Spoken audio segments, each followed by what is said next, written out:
¿Cómo va todo? Bien.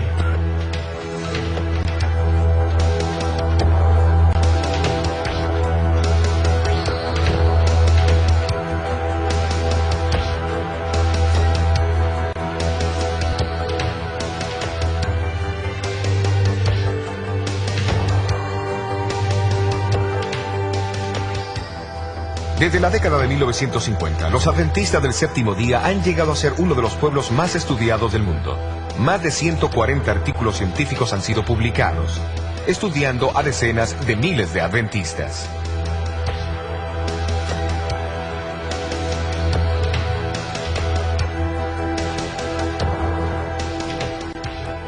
¿A cuánto están?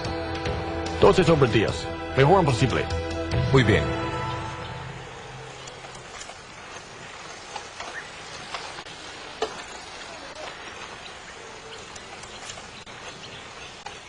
¿Y a qué se debe toda esta atención? Es el descubrimiento de que el estilo de vida de los adventistas, que los lleva a vivir de 6 a 8 años más y a reducir dramáticamente las muertes prematuras por cualquier otra causa, incluyendo los dos mayores asesinos de la sociedad occidental: enfermedades del corazón y el cáncer.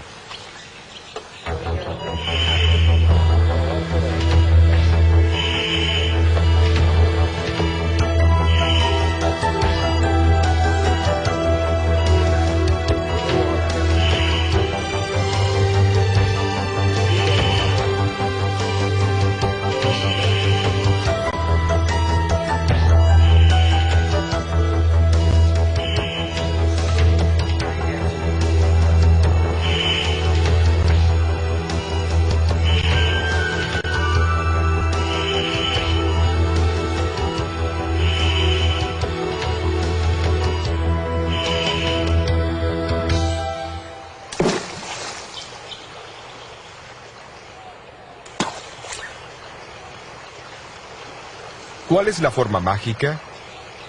La ciencia moderna ha establecido claramente que existe un estilo de vida que promueve la salud y reduce dramáticamente el riesgo de enfermedades. Incluye una dieta variada de frutas, granos enteros, nueces y vegetales, y evitar la carne y productos que contengan grasa animal.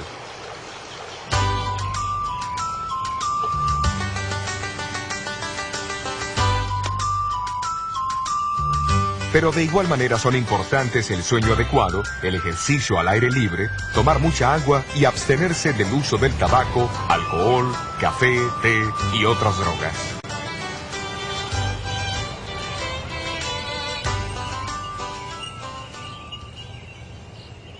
Pero ¿cómo pudo ser que un grupo tan pequeño y relativamente desconocido llegase a adoptar principios tan avanzados más de 120 años atrás? Después de todo, hasta la mitad del siglo XIX, nadie entendía la causa de la enfermedad. La prueba para la teoría del germen todavía estaba en el futuro. No existían rayos X, aspirina, antibióticos o antiasmáticos. Abundaban la difteria, la fiebre amarilla, la tifoidea, el cólera y el sarampión. La tuberculosis, conocida como la plaga blanca, era la mayor causa de muertes en el noroeste urbano de los Estados Unidos y era aceptado como una forma de aflicción divina. La fiebre palúdica, llamada malaria, era considerada una condición normal de los inmigrantes occidentales. Pero más absurdas que las mismas enfermedades eran las supuestas curas. Para aliviar el sufrimiento de los pacientes, los doctores prescribían calomel o cloruro de mercurio, estricnina, arsénico, mercurio, salitre, opio, alcohol y tabaco. Muchos médicos prohibían a sus pacientes el uso de agua interna y externamente, mientras otros realizaban amputaciones con todo menos instrumentos adecuados y sin los beneficios de anestésicos.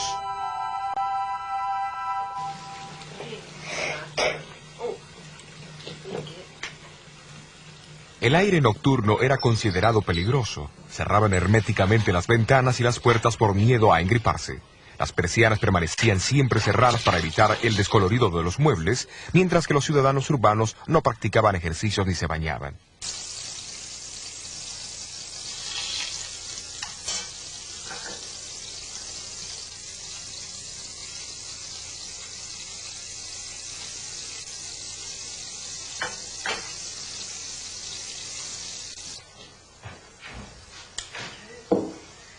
La dieta pesada típica de cada día se basaba en carnes llenas de grasa y muy condimentadas, y de mucho té y café.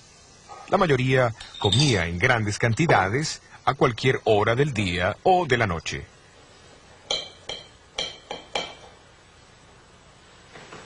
Se había propagado mucho el uso del tabaco y hasta era defendido por muchos médicos como un estimulante para los pulmones, y el humo como una cura para la bronquitis.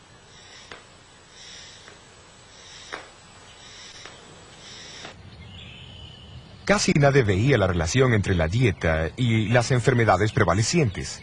El misionero pionero adventista J.N. Andrews expresó la creencia casi universal y citó sus palabras de que las enfermedades estaban, en la mayoría de los casos, fuera de nuestro control y que eran ordenadas por la mano de Dios.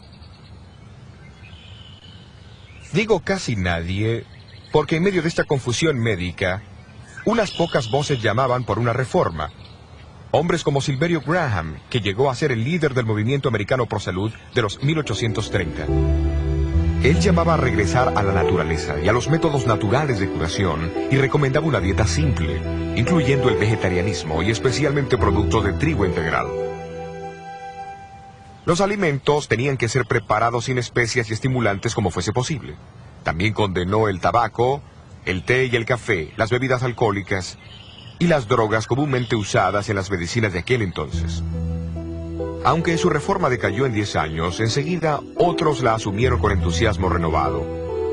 La hidroterapia, que es curar con agua, hielo y vapor, llegó a ser popular en América bajo el liderazgo de doctores como Jaime Jackson y Russell Troll. Ambos supervisaban instituciones de hidroterapia y promovían la reforma pro salud, y ambos tenían una estrecha relación con los pioneros de la nueva iglesia adventista.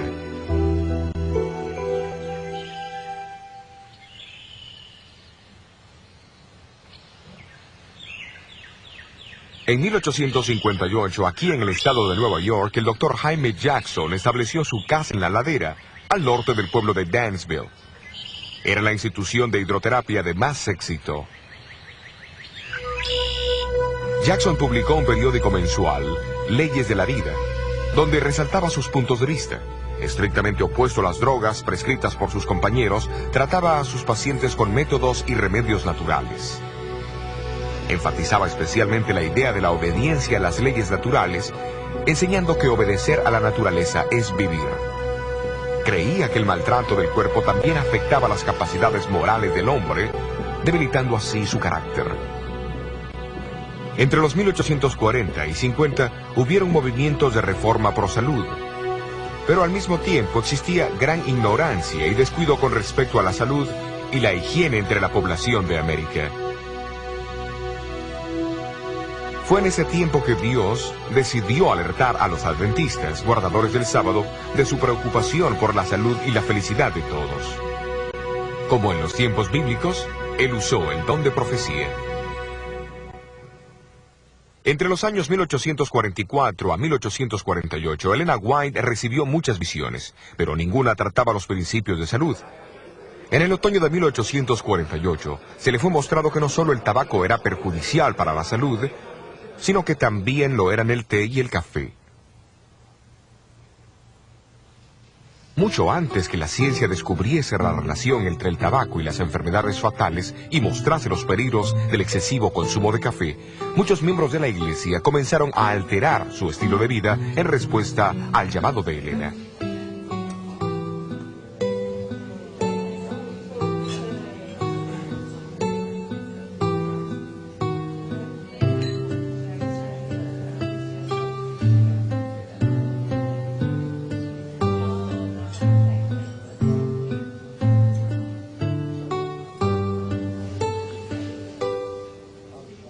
En los años siguientes a 1848, las páginas del periódico de la iglesia reportaban entusiasmadas sobre las batallas para dejar el tabaco, el té y el café. A fines de invierno de 1854, Elena White informó de otra visión que hablaba en contra de los alimentos abundantes y grasosos, tan comunes en la época. También recomendó que las personas cuidasen la salud otorgada por Dios, observando estrictamente la limpieza personal y del medio ambiente. El pueblo de Otsego está situado a una media hora de viaje en auto al este de Battle Creek. A comienzos de junio de 1863, Jaime y Elena White y un número de amigos viajaron a Otsego y vinieron a esta casa que pertenecía entonces a Aaron Hillier. Durante el culto familiar del viernes por la noche, Elena White comenzó a orar por su esposo que estaba mal de salud y deprimido por la condición de la iglesia de Battle Creek. Mientras oraba, recibió una visión que impactaría significativamente a la iglesia adventista del séptimo día y su mensaje para todo el mundo. En la visión, Elena White presenció el papel que la carne ha jugado en el descenso de la raza humana desde el tiempo de Adán. La carne de puerco fue denunciada en particular, pero todas las otras carnes también fueron censuradas. La visión también habló en contra del uso de bebidas alcohólicas, especias y postres. El tabaco fue descrito como un veneno dañino y maligno.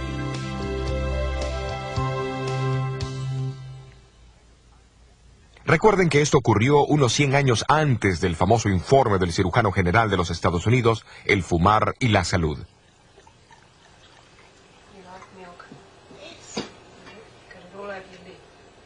Elena dijo que el té y el café tenían efectos similares a los del tabaco, solo que en menor grado.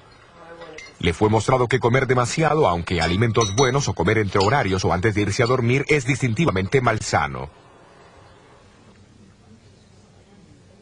En el tratamiento de enfermedades, vio el terrible efecto de las drogas de ese entonces: el arsénico, la estricnina, el calomel y otras. Dijo que drogas venenosas también podían causar defectos en el feto, un hecho trágicamente confirmado por estudios científicos subsecuentes.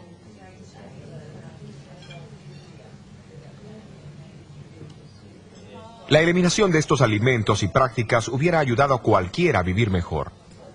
Sin embargo, la visión no solamente corrigió errores, sino que también dio consejos en el lado positivo.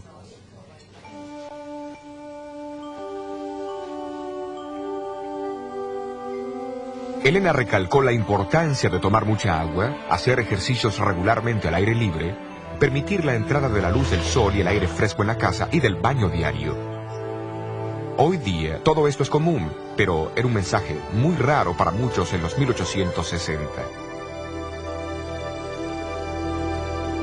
Una revisión de la literatura denominacional muestra que en los 6 años previos a la visión, la mitad de las muertes registradas en la iglesia era de personas con menos de 30 años de edad. Es claro que cambios en los estilos de vida eran necesarios, hasta en la misma iglesia. Hasta donde a Elena le concernía, ella más tarde escribió: Me sorprendí de las cosas que se mostraban en la visión. Muchas de ellas estaban en contra de mis propias ideas. A pesar de eso, ella fue clara sobre las implicaciones del mensaje pro salud.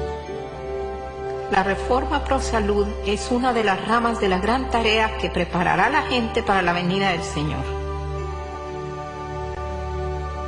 Por supuesto que hay citas bíblicas que apoyan tal entendimiento de la importancia de la salud física y mental. Jesús mismo dedicó más tiempo en sanar a los enfermos que en predicar durante el tiempo que estuvo en la tierra. El apóstol Pablo explicó a los miembros de la iglesia de Corintios que el cuerpo es el templo del Espíritu Santo. También enseñó a la iglesia de Tesalonicenses que la creencia en la pronta venida de Jesús reclamaba que el cuerpo, el espíritu y el alma fuesen preservadas sin mancha hasta la venida de Cristo.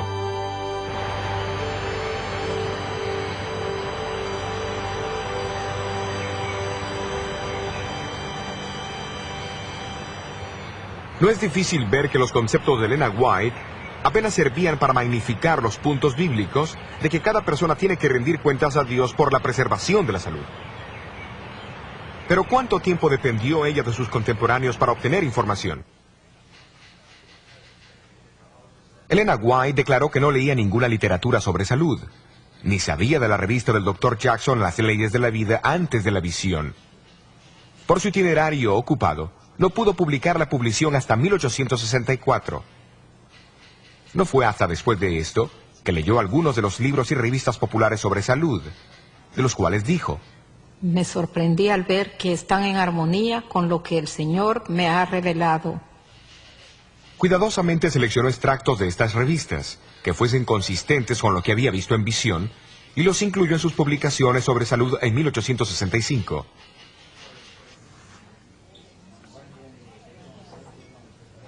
Durante los años siguientes a 1863, Elena White recibió más visiones concernientes a la salud. Es obvio que las mismas la detuvieron de promover las ideas tan difundidas por algunos escritores que más tarde fueron probadas a ser falsas. El Dr. Trott, por ejemplo, prohibió la sal y el azúcar completamente, diciendo que la sal era un mineral venenoso y el azúcar no tenía ningún alimento. Elena White usó un poquito de ambos, pero avisó de sus malos efectos cuando son usados sin reserva. Concerniente a la sal, escribió en 1901.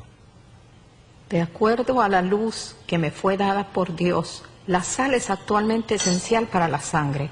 La causa y el motivo de esto no lo conozco, pero les doy la instrucción como me fue dada.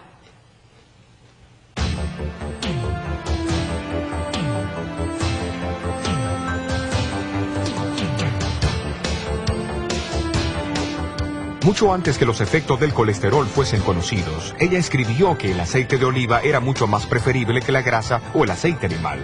Promovió una dieta vegetariana, suplida con el uso limitado de la leche y huevos. Mucho antes que la ciencia confirmara sus beneficios, en verdad se ha descubierto que una dieta vegetariana promueve la resistencia de los atletas significativamente. Su preocupación sobre los alimentos refinados y el uso de mucho azúcar había sido ampliamente confirmado por investigaciones científicas. ¿Y qué sobre los beneficios de caminar o practicar ejercicio al aire libre? Del agua, de la luz del sol, de la recreación y el descanso adecuado que ella tan firmemente defendió. ¿Quién los negaría hoy? Tengo problema para entender a la gente agresiva. Se relaciona. Pero en los días de Elena, sus mensajes encontraron oposición. Contraria a la opinión médica de su tiempo, promovió la importancia de la función de la mente en el proceso de curación. Hoy, la ciencia psicosomática reconoce el papel vital que la mente juega al vencer la enfermedad. Así que realmente no quiere enfrentar el trabajo o los problemas que tenga. En junio de 1982, un informe fue publicado por la Academia Americana de Ciencias y por el Concilio Nacional de Investigaciones, titulado La dieta, la nutrición y el cáncer. Reconocía que una persona al operar ciertos cambios en la dieta podría reducir abundantemente el riesgo de contraer cáncer. Las reformas sugeridas incluían comer muchas frutas, granos y vegetales, y reduciendo el consumo de grasas, azúcar, sal y alcohol, dejando a un lado el pedido de Elena White para la abstinencia total de bebidas alcohólicas. Este informe no se aleja ni un poquito de lo que ella misma escribió más de un siglo antes. Pero ¿qué de su propia salud?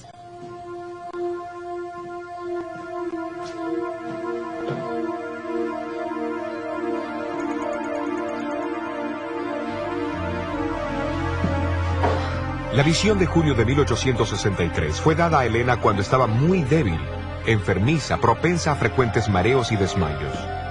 Sufrió del corazón toda su vida y sufrió de parálisis 5 veces antes de 1870. Se describió a sí misma como una gran consumidora de carne y que el pan especialmente era desabrido para ella. Pero aceptó la instrucción recibida y después de 1863 cambió su dieta y estilo de vida radicalmente. Como resultado, sus constantes mareos y desmayos la dejaron permanentemente y su salud comenzó a mejorar.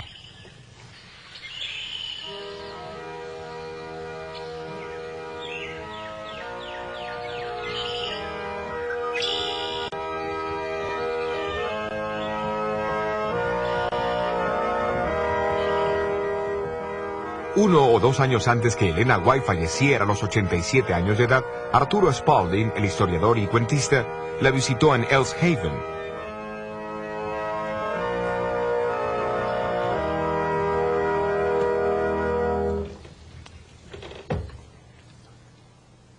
Después del culto familiar en la sala, ella salió hacia la antesala y con paso ligero y enérgico alcanzó las escaleras. Arturo Spalding ofreció ayudarla, pero ella respondió: Oh, no, gracias. Soy muy capaz de subir las escaleras por mí misma. Estoy tan activa como cuando era niña. ¿Como cuando era niña? No debiera decirlo. Cuando era niña estaba enferma y débil y con mala salud. Pero ahora el Señor me ha sanado y fortalecido y me siento mejor, mucho mejor que cuando era niña.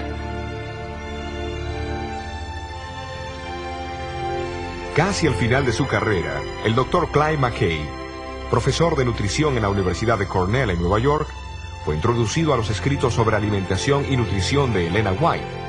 Se impresionó profundamente y se quedó particularmente intrigado por saber las fuentes de esa información. Preguntó cómo una mujer con casi ninguna educación podía dar consejos de salud tan avanzados para su tiempo. Rechazó la idea de que los había copiado de sus contemporáneos. Después de todo, ¿cómo hubiese sabido cuáles ideas usar y cuáles rechazar de entre la perpleja colección de teorías y consejos sobre salud del siglo XIX? Muchos de los cuales fueron bastante irracionales y han sido descartados desde entonces. Él creyó que Elena tendría que ser una mujer sorprendente, con conocimientos avanzados a su tiempo, para hacer esto con éxito. Después de leer extensamente los escritos sobre salud del Dr. McKay, comenzó a dar conferencias con los conceptos de Elena White a varias sociedades profesionales. Estoy impresionado con la exactitud de sus enseñanzas a la luz de la ciencia de nutrición moderna. A pesar del hecho que sus obras fueron escritas mucho antes de la llegada de la nutrición científica moderna, no existe ninguna guía mejor disponible hoy. En 1865, la Iglesia Adventista había alcanzado una membresía de unos 4,000. Aunque poseía poca riqueza, había sido recordada en la visión de 1863, que la misma tenía una obra sagrada de alertar a otros sobre salud. Pero ¿cómo la Iglesia alcanzaría este blanco?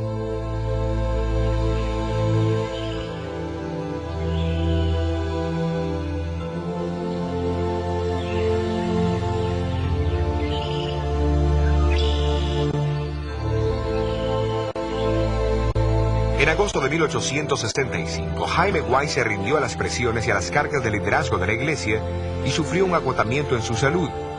Su esposa lo trajo aquí a la casa de la ladera, en Dansville, para ver al Dr. Jackson, donde fue tratado por unos 3 meses.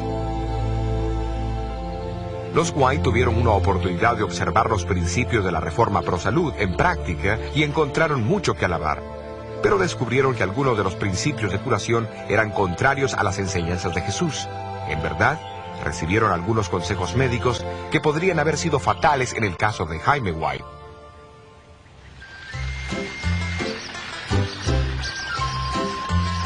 En diciembre, Elena decidió retirar a su esposo de la institución de Dansville y viajaron a Rochester, en el oeste del estado de Nueva York. Muchas oraciones fueron elevadas allí por la salud de Jaime White, y en la Navidad de 1865, Dios respondió al darles un extraordinario regalo de Navidad. Elena White recibió una visión, donde le fue mostrado que la Iglesia debería comenzar con su propia institución de salud, para aquellos que deseaban aprender cómo cuidarse para prevenir enfermedades.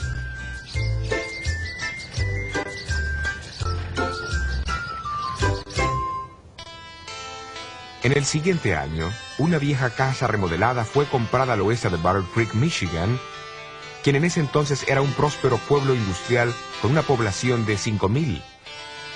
Conocido como el Instituto Occidental de la Reforma Pro Salud, abrió sus puertas en septiembre de 1866 como el primer centro médico adventista del séptimo día del mundo. Circulares anunciando la institución declararon que ningún tipo de droga sería administrado. Solo métodos naturales de curación como el agua, el aire, la luz, el calor, la alimentación, el sueño, el descanso, la recreación, etc., serían empleados. La alimentación significaba una dieta estrictamente saludable, consistiendo de frutas, granos y vegetales. En 1875, el Dr. Juan Hervey Kellogg, que recién se había graduado del prestigioso Colegio Médico del Hospital Bellevue en Nueva York, fue empleado por el instituto. Había sido alentado y ayudado financieramente en su carrera médica por los White. El año siguiente, a los 24 años de edad, fue nombrado superintendente médico del instituto, posición que ocupó durante los próximos 67 años. En 1877, el instituto vino a ser el sanatorio médico quirúrgico de Battle Creek. Fue en el mismo año que Louis Pasteur presentó su teoría del germen a la Academia Francesa de Ciencias. El prestigio de la medicina estaba a punto de experimentar un cambio, y el Dr. Kellogg jugaría un papel importante. Cuando la reputación del sanatorio se expandió, se agrandaron considerablemente los edificios, y para 1885 era la institución de ese tipo más grande del mundo. A fines de los 1890, el personal contaba con casi 1000. Kellogg llegó a ser muy conocido como administrador, doctor, cirujano, autor, conferenciante, inventor y fabricante de alimentos. Porque leía mucho y viajaba a Europa para estudiar con los doctores sobresalientes de allí, estaba al tanto de todos los últimos adelantos en el conocimiento médico. Fue el autor de casi 50 libros, con una publicación de más de 1 millón de copias. Algunos fueron las primeras obras científicas autorizadas que se publicaron en América en sus campos respectivos. Fundó un colegio de medicina y en su vida realizó más de 22.000 operaciones quirúrgicas. La última cuando tenía 88 años de edad. Sus cirugías eran tan perfectas que la cicatriz de Kellogg llegó a ser una marca de fábrica. Condujo más de 5.000 conferencias públicas a cientos de miles de americanos. Vestido de blanco, regularmente hablaba con el sanatorio sobre los últimos progresos médicos y el sistema de vida saludable que promovió siempre. Inventó muchos tipos de aparatos para tratar a los enfermos, incluso este caballo mecánico. El presidente Coolidge usó uno para su ejercicio diario en la Casa Blanca.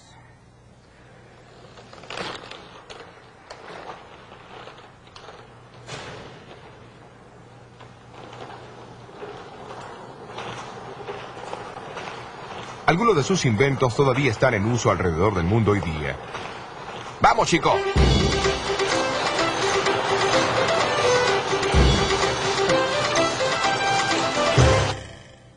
Kellogg también produjo variedades de alimentos de salud, incluso los copos de maíz que cambiaron el hábito de desayunar de millones. Después del desastroso incendio que destruyó el sanatorio en 1902, Kellogg determinó reconstruirlo más grande y mejor, aunque esto era contrario a la advertencia de Elena White y otros líderes de la iglesia. Su nuevo sanatorio todavía existe en Battle Creek hoy, pero es propiedad del gobierno de los Estados Unidos.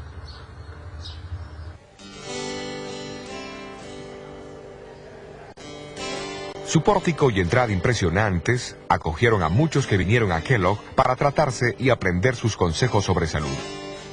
Aunque más tarde abandonó la iglesia, siguió defendiendo sus principios de salud. Famosos que lo visitaron durante sus más de 60 años de superintendencia incluyeron el industrial y financista Juan D. Rockefeller Jr., el autor Jorge Bernardo Shaw, el inventor Thomas Edison, el escritor soviético León Tolstoy, el explorador de las regiones polares Raúl Amundsen, la primera mujer en viajar sola a través del Atlántico, Amelia Earhart, y el presidente Guillermo Howard Taft, que está registrado como el paciente número 100.000. En 1891, le preguntaron a Kellogg cómo el sanatorio de Battle Creek era capaz de estar 5 años adelantado al resto de la profesión médica. Kellogg respondió que si algo nuevo aparecía, instantáneamente lo adoptaba, si concordaba con la filosofía y los principios de salud promovidos por Elena White.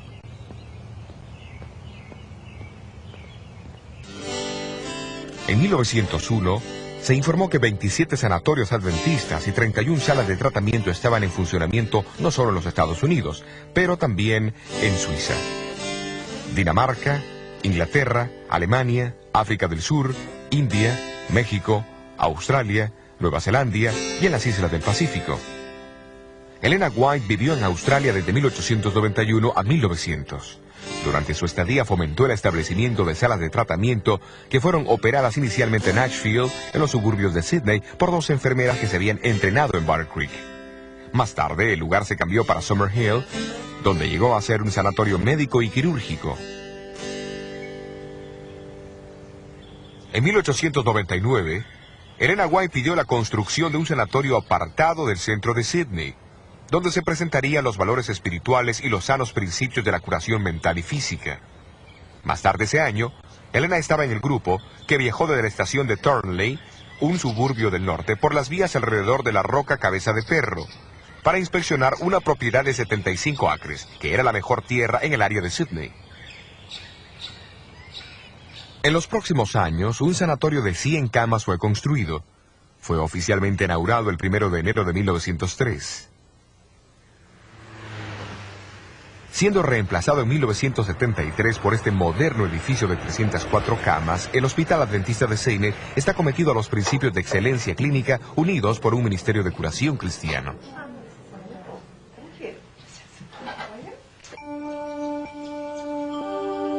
Escribiendo desde su casa en California en 1905, Elena White instó a establecer más sanatorios en Australia, particularmente cerca de Melbourne. En Warburton, como a 1 hora en auto al este de Melbourne, un pequeño sanatorio fue inaugurado en 1910.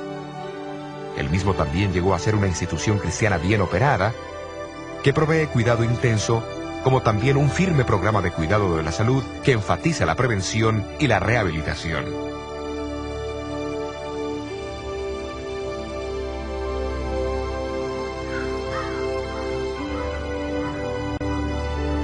Fue en el sur de California donde Elena White iría a influir notablemente en el desenvolvimiento del Ministerio de Curación Cristiano de la Iglesia.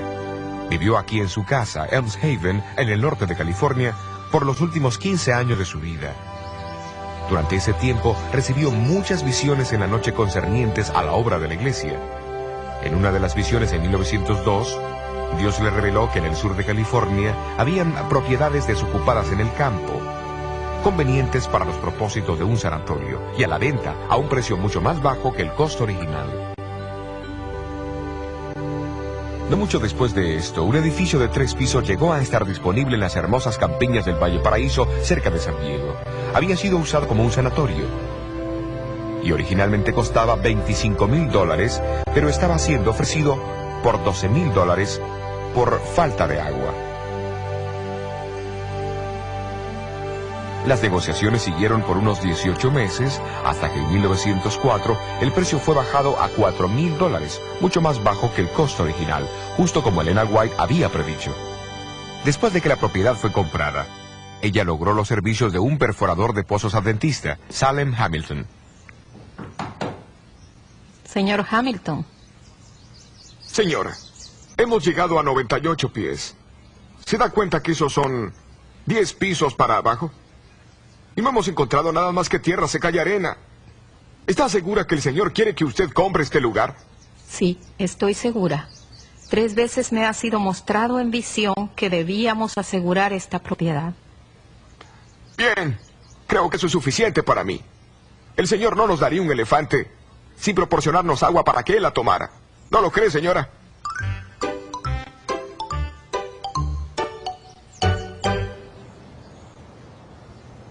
Salem Hamilton volvió a perforar, y en el transcurso de 1 hora escuchó el ruido de un río subterráneo. Luego el agua comenzó a brotar y en esa noche creció a 18 pies, casi a unos 6 metros. El abastecimiento de agua del sanatorio estaba asegurado. Operado por la Iglesia Adventista del Séptimo Día, el Hospital del Valle Paraíso continúa ofreciendo su ministerio de curación a la comunidad vecina.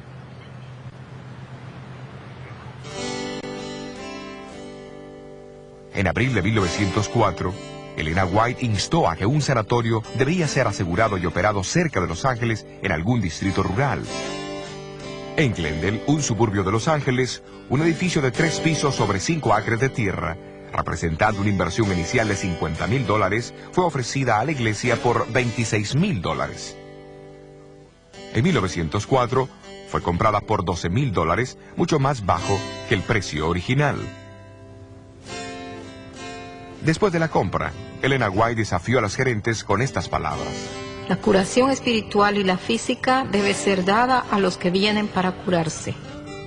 Palabras que todavía motivan la operación del hospital el día de hoy.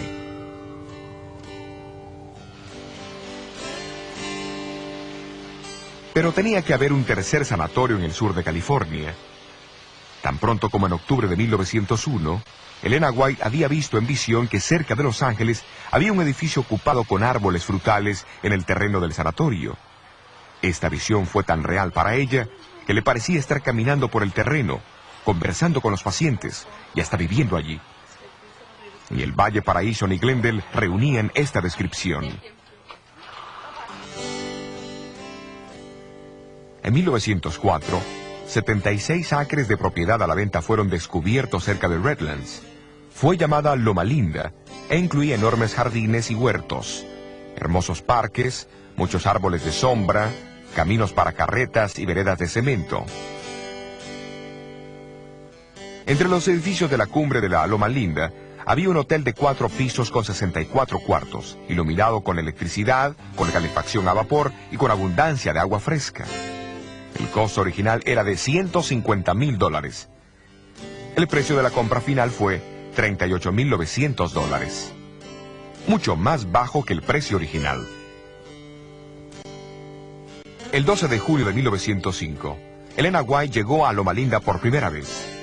Mientras iba viendo los edificios y el terreno, repetidamente dijo que reconocía todo como el lugar que había visto en visión 4 años antes.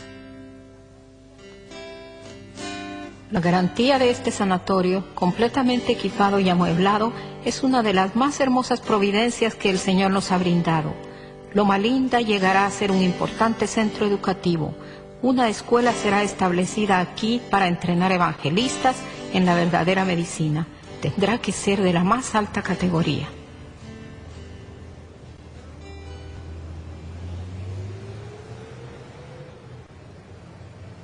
Aquellos que la fundaron tenían poco dinero, pero poseían una fortuna en fe en Dios y en su poder para traer esperanza y sanidad a los que sufren. Hoy la Universidad de Loma Linda opera como una de las más grandes escuelas de medicina en el oeste de los Estados Unidos y se encuentra al frente en el conocimiento e investigación de la medicina. Este acelerador de protones es el primero del mundo en su clase.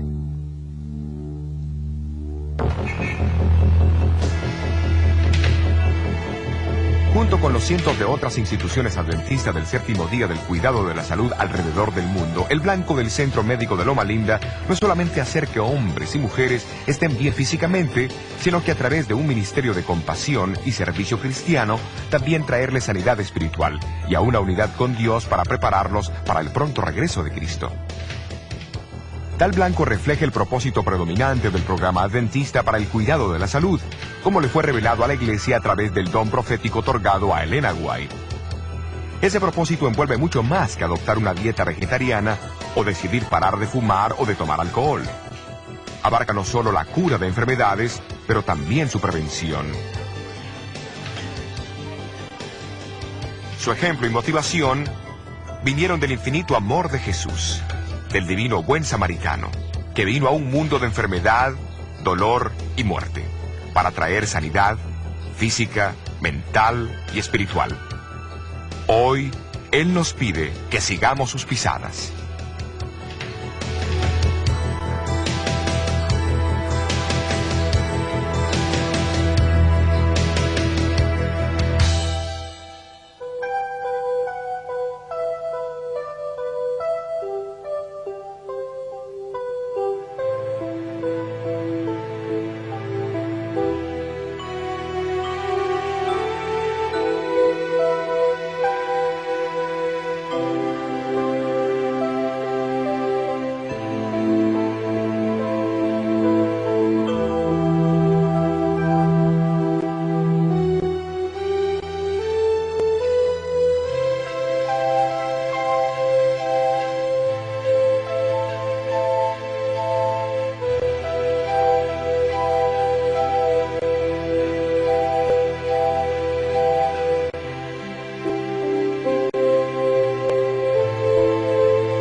Frutas, granos enteros, nueces y vegetales, y evitar la carne y productos que contengan grasa animal.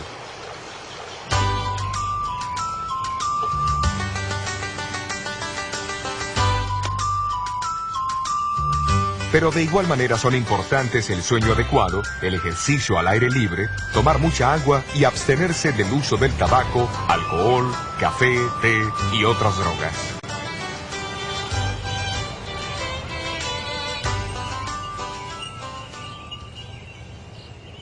Pero ¿cómo pudo ser que un grupo tan pequeño y relativamente desconocido llegase a adoptar principios tan avanzados más de 120 años atrás?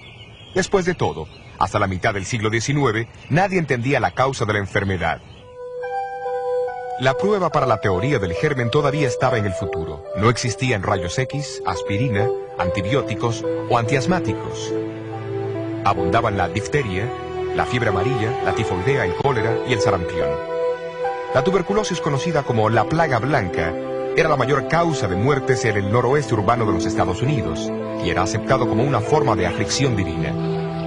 La fiebre palúdica, llamada malaria, era considerada una condición normal de los inmigrantes occidentales.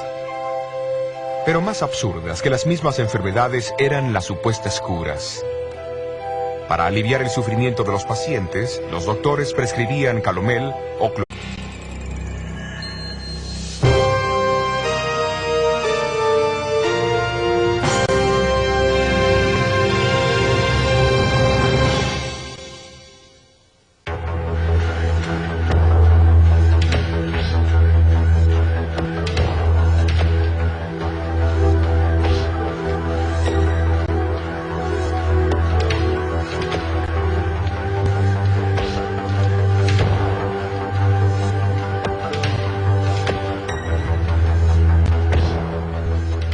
¿Cómo va todo? Bien.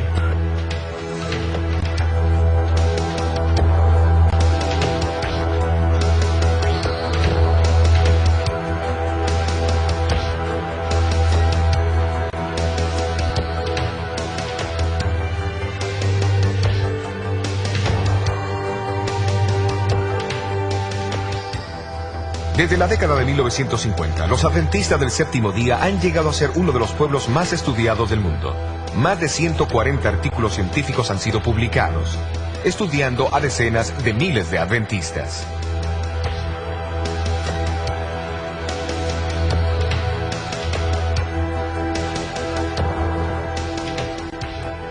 ¿A cuánto están? 12 sobre 10. Mejor imposible.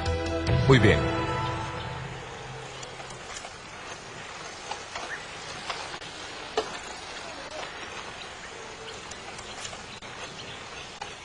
¿Y a qué se debe toda esta atención? Es el descubrimiento de que el estilo de vida de los adventistas que los lleva a vivir de 6 a 8 años más y a reducir dramáticamente las muertes prematuras por cualquier otra causa, incluyendo los dos mayores asesinos de la sociedad occidental: enfermedades del corazón y el cáncer.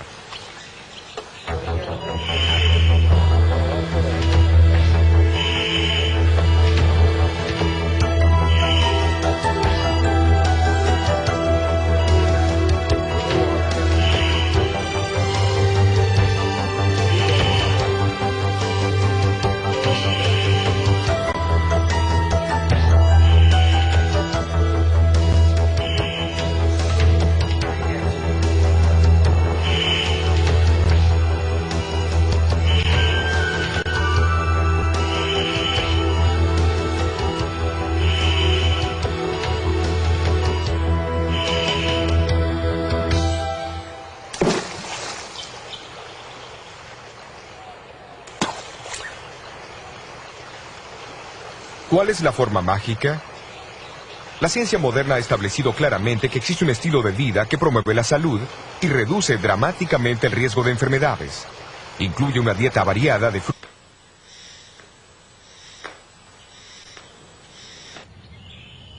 Casi nadie veía la relación entre la dieta y las enfermedades prevalecientes. El misionero pionero adventista J.N. Andrews expresó la creencia casi universal y citó sus palabras de que las enfermedades estaban, en la mayoría de los casos, fuera de nuestro control y que eran ordenadas por la mano de Dios. Digo casi nadie porque en medio de esta confusión médica, unas pocas voces llamaban por una reforma. Hombres como Silverio Graham, que llegó a ser el líder del movimiento americano pro salud de los 1830. Él llamaba a regresar a la naturaleza y a los métodos naturales de curación y recomendaba una dieta simple, incluyendo el vegetarianismo y especialmente productos de trigo integral. Los alimentos tenían que ser preparados sin especias y estimulantes como fuese posible. También condenó el tabaco el té y el café, las bebidas alcohólicas y las drogas comúnmente usadas en las medicinas de aquel entonces. Aunque su reforma decayó en 10 años, enseguida otros la asumieron con entusiasmo renovado. La hidroterapia, que es curar con agua, hielo y vapor, llegó a ser popular en América bajo el liderazgo de doctores como Jaime Jackson y Russell Troll. Ambos supervisaban instituciones de hidroterapia y promovían la reforma pro salud, y cloruro de mercurio, estricnina, arsénico, mercurio, salitre, opio, alcohol y tabaco. Muchos médicos prohibían a sus pacientes el uso de agua interna y externamente, mientras otros realizaban amputaciones con todo menos instrumentos adecuados y sin los beneficios de anestésicos.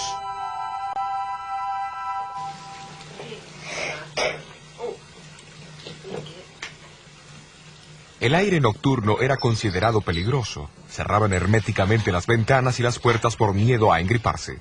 Las persianas permanecían siempre cerradas para evitar el descolorido de los muebles, mientras que los ciudadanos urbanos no practicaban ejercicios ni se bañaban.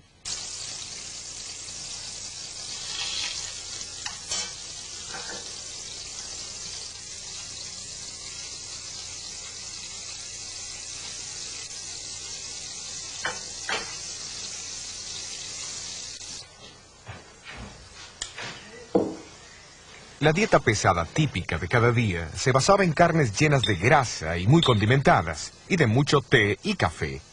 La mayoría comía en grandes cantidades a cualquier hora del día o de la noche.